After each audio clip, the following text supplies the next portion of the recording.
Bienvenidos y bienvenidas, espero que disfruten. Estamos haciendo una serie de charlas que hemos hecho un par de veces y se trata de adentrarnos en el libro del Génesis. El libro del Génesis está ahí en la Biblia y es uno de los más complejos de toda la Biblia, ¿verdad? Es uno de los libros más llenos de misterio, de preguntas, o por lo menos nos surgen a quienes lo leemos un montón de preguntas. Y entonces estamos yendo paso a paso con algunos temas que el Génesis nos plantea. Entonces vamos a orar en este momento para que Dios tome esta charla que me impida decir muchas herejías. Siempre me permite 3. Ese es el permiso, el trato que yo tengo con Dios es que no pase de 3 herejías. Él me perdona 3 y ya la cuarta ya no. Pero vamos a orar para que todo salga de la mejor manera. Señor, gracias por esta mañana y gracias por esa música, esa presencia tuya. Gracias porque pudimos y podemos conmemorar tu sacrificio en la cruz por medio de el jugo de uva y el pan. Gracias, Señor, porque eso es una realidad en nuestra vida. Te pongo en tus manos esta charla de esta mañana para que podamos salir bendecidos y creciendo en ti, Señor. En el nombre de Jesús. Amén. Amén. Muy bien, retomando un poco, nosotros habíamos arrancado, como debe ser, con el primer versículo de la Biblia, que es ¿verdad? Y habíamos dicho, por lo menos yo, habíamos dicho que ese primer texto se lee así: en el principio creó Dios los cielos y la tierra, ¿recuerdan? Sin embargo, en el hebreo, Bereshit, ¿verdad? Bará, y luego dice Elohim. Este es el segundo versículo en realidad, pero en el principio, Bereshit, Bará, Elohim, y la palabra Elohim habíamos dicho que era plural, ¿recuerdan? ¿Ok? Es un plural. Ahorita voy a detenerme un poco más en esto. Y entonces se puede traducir de una mejor manera así: al principio los dioses, ojo, no se me asusten todavía, ¿verdad? Porque yo sé que aquí hoy hace 8 fue donde sonaron hasta, ¿verdad? Chirrió la cosa. Como que varios dioses. Los dioses crearon los cielos y la tierra estaba en el vacío absoluto. En hebreo se dice tohu vabohu. Repita conmigo, tohu vabohu. ¿Ves? Ya estaba en hebreo. Tohu vabohu significa el vacío y más vacío, ¿verdad? ¿Qué hay después del vacío? Pues más vacío. Y si está vacío, más vacío. Es el vacío absoluto. Por eso prevalecía la más profunda oscuridad. Y el espíritu de los dioses, otra vez Elohim, aleteaba sobre las aguas. Este texto me fascina, es uno de mis favoritos hoy. En primer lugar, ¿por qué el plural? Hoy hace 8 dijimos o hablé de una de las teorías, no la voy a repetir, pero si me encuentro habíamos dicho que había como 2 dioses actuando en 2 de las narraciones del Génesis de la creación. Hay 2, una que va de Génesis 1:1 a Génesis 2:23, si no me equivoco, y a partir de ahí hay otra narración. En una actúa un Dios que se llama Yahvé, ¿ok? Usted no le ponga atención a mi caligrafía porque es casi en hebreo, pero está en español. En el otra estaba Elohim, ¿ok? Y aparecen 2 narraciones, una escrita, ¿y cómo lo sabemos? Porque en el hebreo, en la primera se habla mucho a nombre de uno, se menciona Yahvé, y en la otra se menciona Elohim.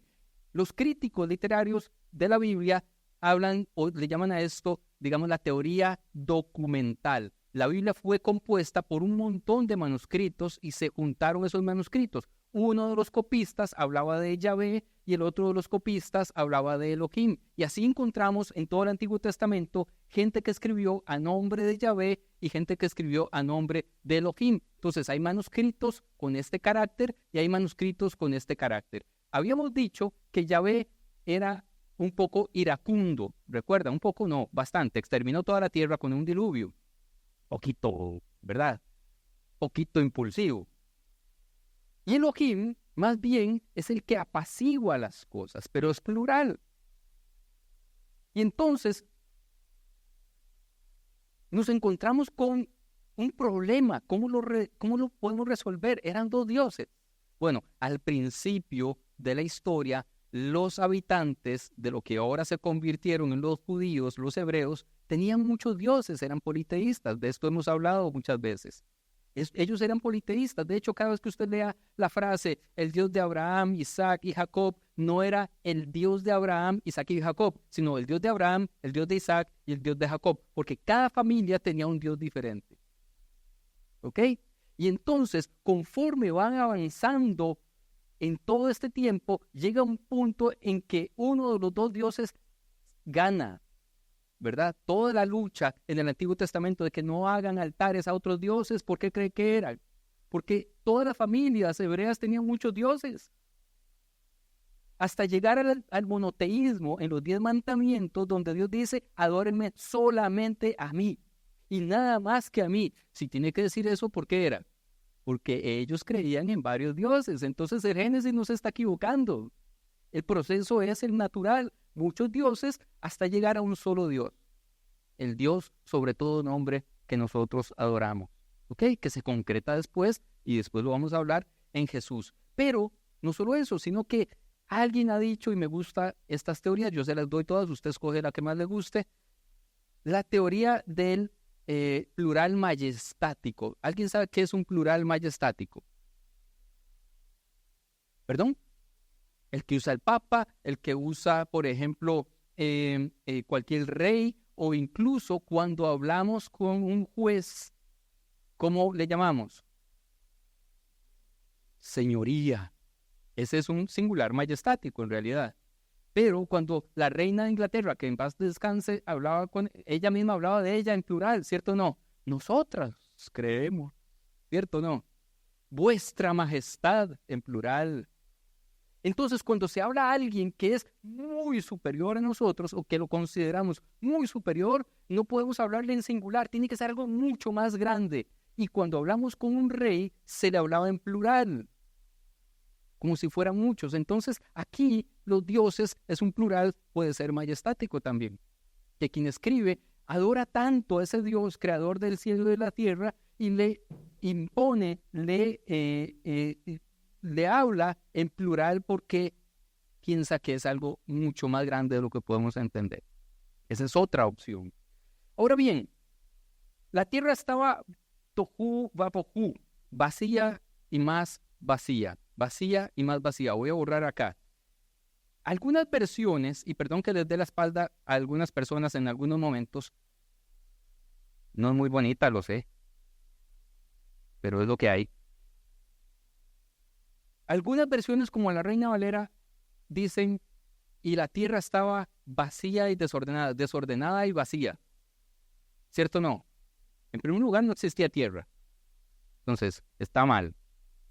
¿De dónde sacan la tierra si no existía? No la habían creado. Ahí la palabra que cabe es universo. El universo estaba vacío. Pero dice que estaba desordenado. ¿Cómo algo vacío puede estar desordenado? ¿No se han dado cuenta de eso? Las cosas vacías no están desordenadas, solo están vacías. Se desordena lo que contiene ya algo. Entonces, ¿qué pasa? Y después de eso, ya casi voy a avanzar en esto porque voy a centrarme mucho en esto esta mañana.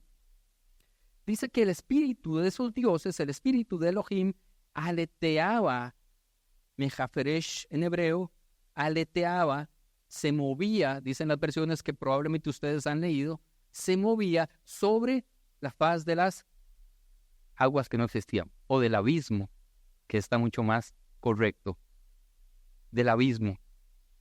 Siempre que aparece esa palabra, mejaferesh, en hebreo, se está refiriendo a algo que se mueve mucho y muy rápido. Aparece de nuevo en Deuteronomio cuando dice que el águila revolotea sobre sus polluelos. Esa palabra revolotear es esta misma que estaba sucediendo en la misma creación del universo. Revolotea, que era lo que se movía y no era que estaba vacío. Y entonces podemos avanzar aquí, esto ya lo comenté, estoy por aquí, vacío y más vacío. Y entonces muchos de los cristianos nos han Bueno, y no sé si se acuerdan que yo arranqué hoy hace 8 hablando de las historias que nos cuentan. Nos cuentan la historia, en este caso, la historia de que el Big Bang iba en contra de la Biblia. ¿Cuántos escucharon eso? Bueno, estaba absolutamente vacío todo, vacío. O sea, como esto que se ve aquí, vacío, vacío absoluto. Pero había algo ahí que se movía. Nadie lo podía ver, pero había algo que se estaba moviendo. ¿Qué era eso? Este hombre que ven en pantalla se llama George Lemaitre y fue un sacerdote católico que fue el primero, era científico. Yo tengo que decir acá que a diferencia de los pastores, la mayor parte de los sacerdotes tienen 2 carreras. Una carrera secular y la de teología. Y por lo tanto, hay muchos sacerdotes que son abogados, muchos sacerdotes que son científicos. Este era el caso de Lemaitre. Y era un científico que fue el primero que planteó en el mismísimo Vaticano la teoría del Big Bang. Es decir, en la teoría del Big Bang, no era la banda, ¿verdad? La Big Bang nace del seno de la teología, de alguien que conoce la Biblia. No está compitiendo con la Biblia, no está compitiendo con la fe. Entonces, ¿quiénes son los que se agarran con esa teoría? ¿Quiénes son? Había un grupo de personas, esto fue en 1925, y por esa época en Estados Unidos hubo un grupo de personas que se autodenominó de repente los fundamentalistas.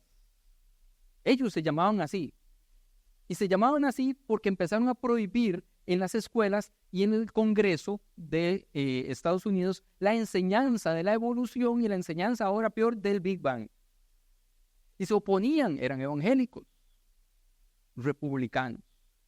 Y ellos dijeron, nosotros somos los fundamentalistas. ¿Por qué? Porque vamos a publicar un librito con los fundamentos de la fe. Y el que se salga de eso es que no es cristiano. Tiene que creer lo mismo que nosotros.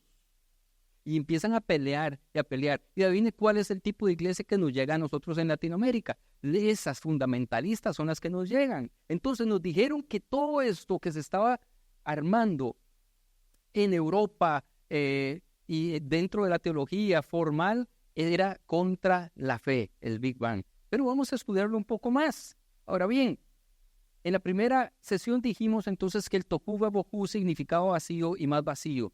Y eso es cierto relativamente, dijo este mae. Era relativo. ¿Por qué era relativo? Vamos a meternos un poco en esto. Porque él no solamente, no hablamos de la teoría, ¿cómo se llama?, de la relatividad, sino más bien de la teoría cuántica. ¿Ok? Agárrese hoy. Abróchese los cinturones. La teoría cuántica. Vamos a ir a la pizarra un poco.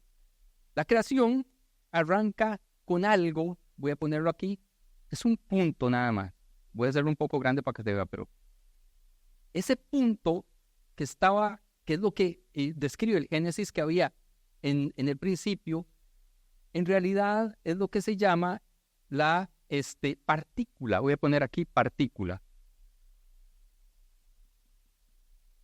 Y esas partículas, que son la esencia del universo, estaban ahí. Ahora, se dieron cuenta que las partículas que nadie puede ver porque es el elemento más pequeño, en realidad se llama quark, de ahí viene la teoría cuántica, quantum. Esos quarks se mueven aleatoriamente, están vibrando rapidísimo. ¿Qué decía tohu vabohu y qué decía que el Espíritu Santo estaba haciendo antes de que se creara nada? Aleteando rápidamente. Y para mí esto hasta se me eriza la piel cuando veo que la Biblia, sin tener aparatos para descubrir lo que había ahí en el vacío, nos está describiendo lo que después la ciencia está corroborando. Había algo que vibraba, porque en esas partículas estaba toda la energía contenida, toda la energía. Se dice que 3 minutos después de haber sido creada la partícula, aparece inmediatamente otra cosa. Adivinen qué era. No saben qué sigue después de la partícula. 3 minutos después, voy a poner aquí 3 minutos, aparecen los átomos. Déjenme ver si logro hacer un átomo. Santísimo. Ok, es un átomo primordial, muy, muy, muy antiguo, por eso se ve así.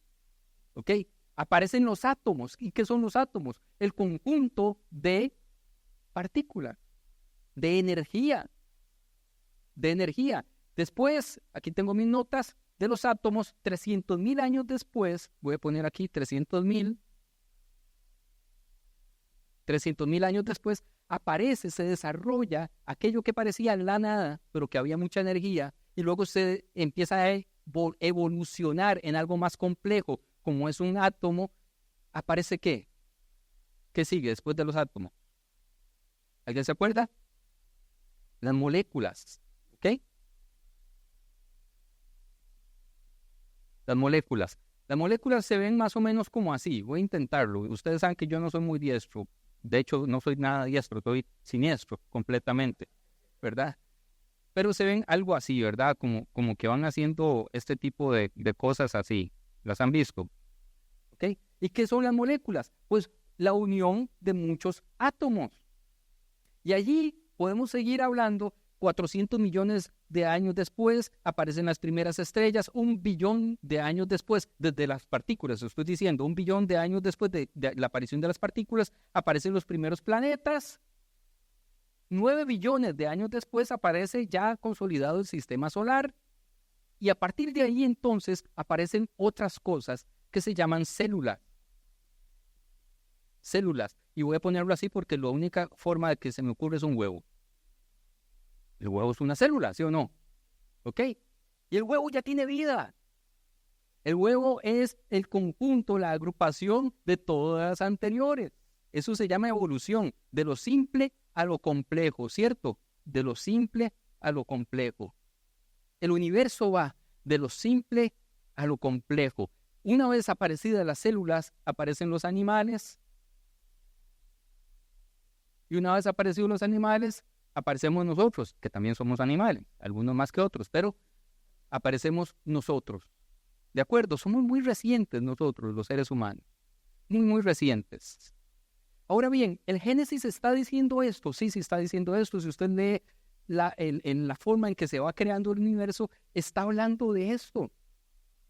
Y cuando Dios dice, hágase la luz, esta partícula donde toda la energía del universo estaba concentrada, explota de una manera que usted ni siquiera se puede imaginar, y sale todo esto en expansión, como vimos hoy hace 8, que el texto bíblico dice que el universo sigue expandiéndose, y se empiezan a dar cuenta los científicos que las galaxias, que las estrellas no se mueven desordenadamente, sino que se mueven ordenadamente hacia afuera, lo que quiere decir que esto se corrobora, todo empieza con un punto central y luego todo empieza a irse hacia los lados y se sigue expandiendo poco a poco. Ok, lo intenté hacer sencillo, más o menos se entendió esta parte. Sí, el Génesis nos está corroborando lo que la ciencia nos está diciendo, pero esto tiene implicaciones muy interesantes.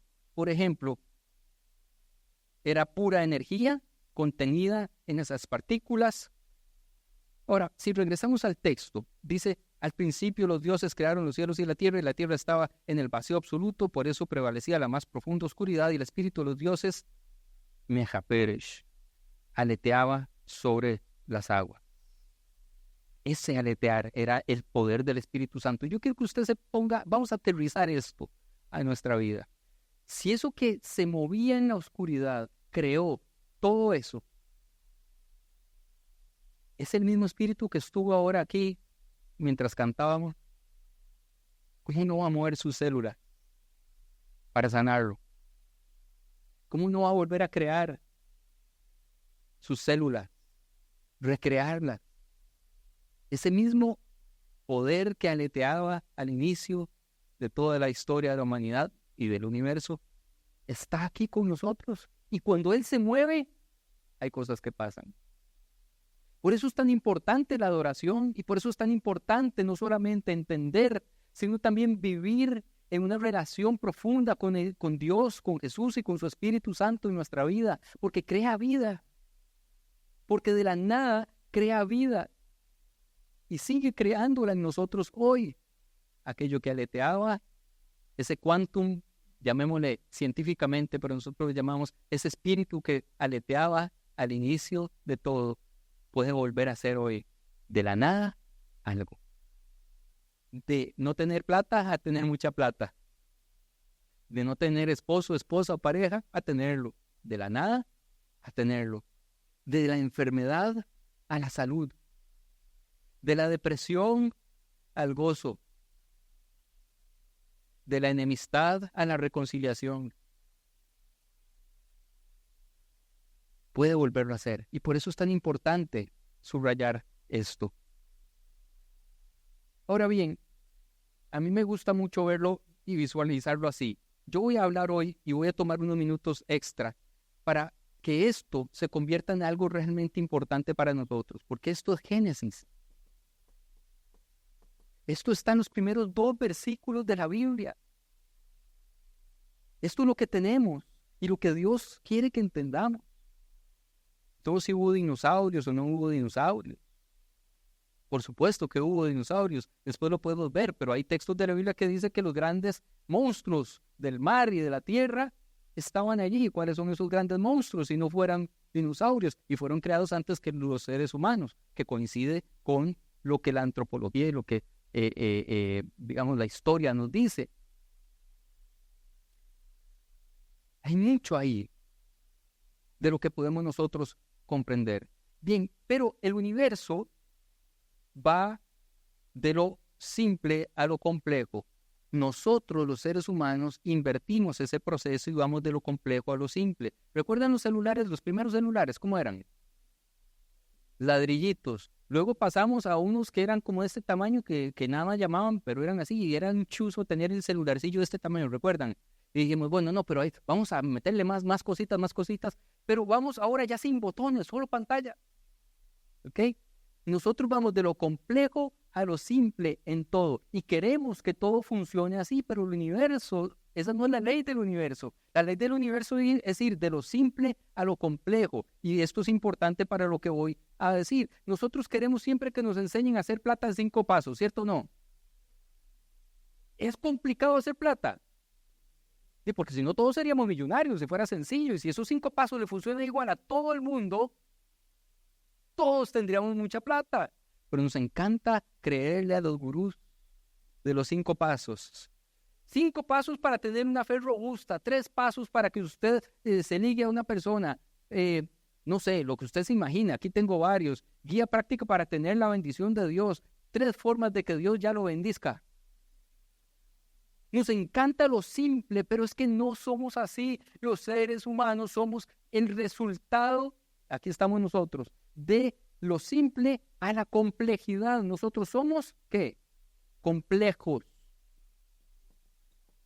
Somos complejos. Hombres y mujeres somos muy complejos. Muy complejos. Y por lo tanto, el mundo obedece a la ley del universo y a la ley del Génesis, que va de la luz a la humanidad, de la explosión inicial a la humanidad, a las sociedades, a las guerras, a lo complejo. Nosotros tendemos a lo complejo, y esto tiene una parte buena y una parte mala. Ya voy a hablar de eso, ¿ok? Porque es una complejidad progresiva. Si nosotros, esto se llama también, que la complejidad no sucede por el azar. Tiene un nombre complicado que no voy a decir. La complejidad no sucede al azar. Hay algo que hace que la complejidad funcione. Hay algo que hace que las partículas se unan y se conviertan en átomos, los átomos se unan y se conviertan en moléculas, las moléculas se unan y se conviertan en células, las células se unan y se conviertan en personas, en animales. Hay algo que provoca eso. Nosotros podemos sembrar una semilla de frijol. ¿Cuántos lo hicieron de pequeños y pequeñas? Y va de lo simple a lo complejo, ¿verdad? Para dar frijolitos. Para que llegue a dar frijolitos no se hace más simple, se hace más complejo. Todo lo que nosotros hacemos y todo lo que la naturaleza hace va de lo simple a lo complejo. Nacemos solteros y probablemente, y si todo sale bien, moriremos no solteros. Es decir, una unidad y luego 2 personas que además tienen hijos y luego nietos. Complejidad, de lo simple a lo complejo. La complejidad autogestionada no sucede nunca ni sola. Algo la hace funcionar. Por ejemplo, si usted deja pinturas y pinceles en la noche en su cuarto, no amanece una pintura. No, man, es una obra de arte. Bueno, ahora con la inteligencia artificial podría suceder cosas de esas. Pero alguien está detrás de la inteligencia artificial o un colectivo de miles de millones de personas. Pero no sucede sola. Porque lo simple es tener los elementos y lo complejo lo hace solamente una inteligencia. Los elementos están, pero quien une los elementos y los hace funcionar, tiene que haber algo ahí atrás. Y eso es lo que vemos continuamente en la naturaleza, en el universo y en usted y en mí. Nosotros éramos dos particulitas muy pequeñas, cada uno y cada una. Un espermatozoide por un lado, medio tonto y loco que va ahí buscando. Un óvulo bien inteligente que rechaza. Ustedes han visto eso, que ahora resulta, y yo siempre lo intuí. Yo decía, algo aquí se las trae esta cosa. El óvulo viene en el reguero de espermatozoides y les dice, no, usted no, usted no, usted no, usted no, usted no, venga, papito, usted, este sí. Y le abre así, hace eso, se llama invaginación, ¿verdad? Que abre así y entra el espermatozoide. Por cierto, también, no me quiero ir mucho por las ramas, porque además el tiempo va volando, pero qué interesante, aquí yo siempre he reclamado a Dios algo. ¿Cómo lo planteo? ¿Qué tiquismiquis son los espermatozoides que necesitan 2 grados menos de temperatura para estar bien? Y por lo tanto Dios dijo, y se los dejamos, le hacemos a los seres humanos, hombres, unas bolsitas incómodas que están ahí. Y no quiero darles, ¿verdad?, una imagen fea ni nada, ni mal aliento, digamos, a los hombres, pero entre más rocos, eso se cae más. Yo vi una historia de un señor que se sentó muy rápido, ya muy grande, y se los atrapó. Bueno, nosotros fuimos un espermatozoide y un óvulo, que luego se unen y hacen algo complejo. Vean que la naturaleza y el universo hacen lo mismo. Era una sola cosa que se une a otra, entonces surge otra cosa diferente. Una vez que se unen, esas dos ya no son iguales, ya no son el mismo, ¿cierto o no? Y luego esos se multiplican y crean una persona, ¿ok? Bien, cada etapa del universo añade no solo complejidad, sino sentido. El espermatozoide solo no tiene sentido, ¿cierto? No sirve para nada. Y el óvulo solo tampoco. Pero cuando se unen, adquieren sentido. Cuando la partícula se une con otras partículas, tiene un átomo y tiene mejor sentido que antes, ¿cierto o no? Y cuando los átomos se unen entre sí, crean moléculas y ahora tiene mucho más sentido que antes. Y cuando las moléculas se unen, crean más sentido porque ahora son células y tienen vida. Cada vez que lo que Dios hace se une, crea vida y crea sentido. Crea vida y crea sentido. Cuando las cosas se unen, crean algo totalmente diferente y con un sentido muchísimo más profundo. Imagínense que usted está sentado en la playa y de repente ve esto. ¿Quién es el líder ahí? No se puede saber cuál pájaro es el líder, ni siquiera hablan, pero todos hacen algo que ya no es una individualidad, es un colectivo que toma decisiones al mismo tiempo, todos. ¿Cómo pasa eso?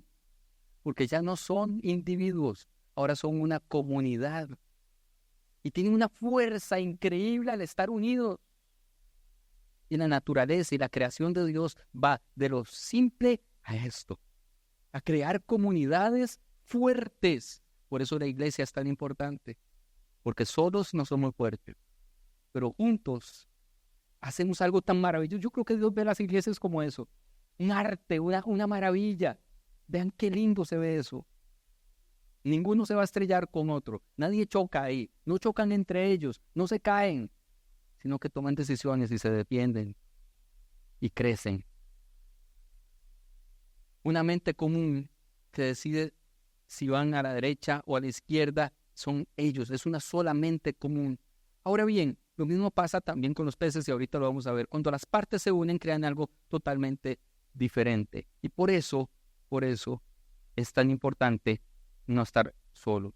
Eso se llama epifenómeno. ¿Cuántos han sido traicionados alguna vez? Todos, ¿verdad? ¿Dónde guardan ustedes la traición? ¿Dónde? Si usted y yo, quiera Dios que falte demasiado para eso, pero si usted y yo nos morimos y nos hacen una autopsia, nos encuentran la traición en el corazón. No, ¿verdad? Aquí hay un paso más de la creación del ser humano. Las traiciones, los sueños, los deseos, los gustos, los antojos, los amores, los desamores, ¿dónde están? Sí, son reales, los tenemos, ¿cierto o no? Son tan reales que vivimos realmente alrededor de eso. ¿Dónde están? Si nos parten el cerebro en dos, están ahí esas cosas, esos recuerdos. No, ¿verdad? Hay algo más que creó Dios en el ser humano. Hay algo mucho más profundo en nosotros. Cuando se hace, bueno, aquí esto ya lo dije.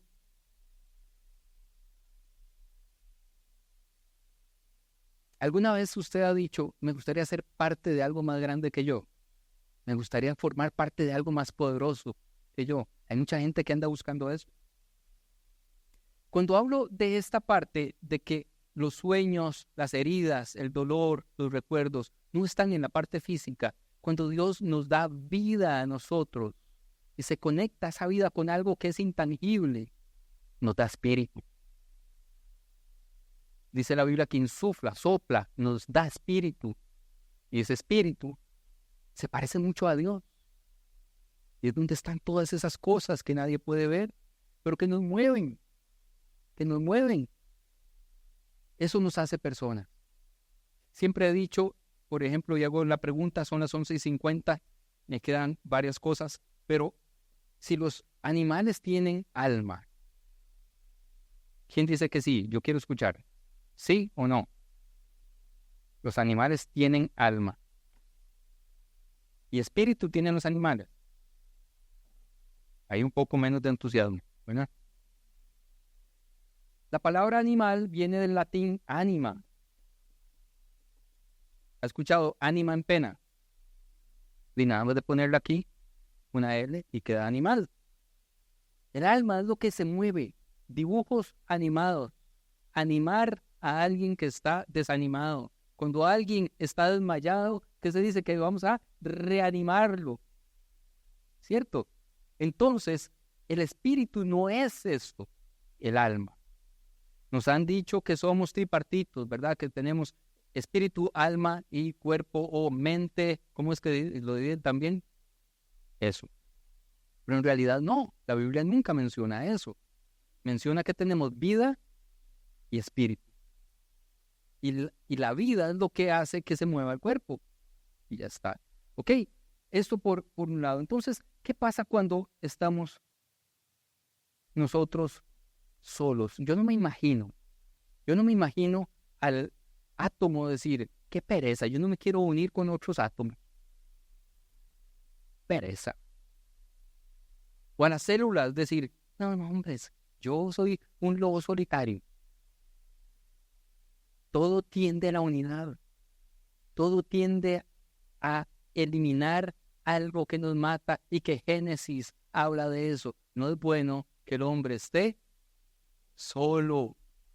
Tiene sentido.